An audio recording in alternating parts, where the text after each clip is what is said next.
Well, Governor Hogan signs 350 pieces of legislation during a double bill signing ceremony this morning. There are several new measures that could have a huge impact on law enforcement and perhaps quell future unrest between police and the community they serve. One would require officers to record specific information to prevent race-based traffic stops. Another would require law enforcement agencies to notify the governor's office on officer-involved deaths. And Senator Victor Ramirez sponsored a third bill, SB 482, which will require officers to wear body cameras. Framework with law enforcement, our hopes is to when they could have it turned on, who can request it, how long the video should be retained, and to deal with the privacy rights of an individual when there's an expectation of privacy. Given what happened in Baltimore recently, why is this bill important? I think it's very proactive. I think that when law enforcement knows that they're being watched as well, it's human nature to act a certain way, to stay, to act in a certain behavior. And I think also the community would know as well that when statistics have shown that complaints drop drastically when the proper use of body cameras. The Maryland Police Training Commission is required to submit a report on how to implement these new devices by this October. The emergency bill takes effect on January 1st, 2016.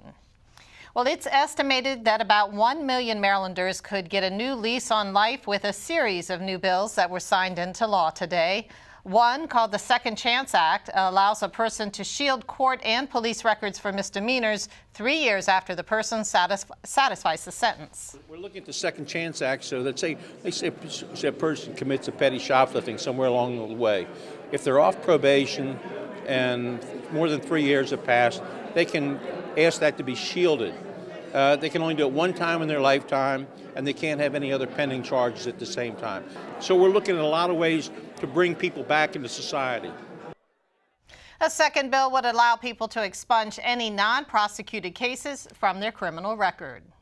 In Prince George's County alone, there were some 25,000 persons in 1 year who had no pros, which means a crime that they were charged with were not convicted, but it remains on their record for 3 years. If they have one other running with the Lord, open container, all of those other laws cannot be expunged. Under this law, if you're not convicted, that's a subsequent expungement law. If you're not convicted, all of those charges are off, they're wiped clean. And another measure signed into law today will expunge a person's criminal record if he was convicted of something that is no longer a crime. That could have a huge impact on many who were charged with marijuana possession. All three laws go into effect on October 1st.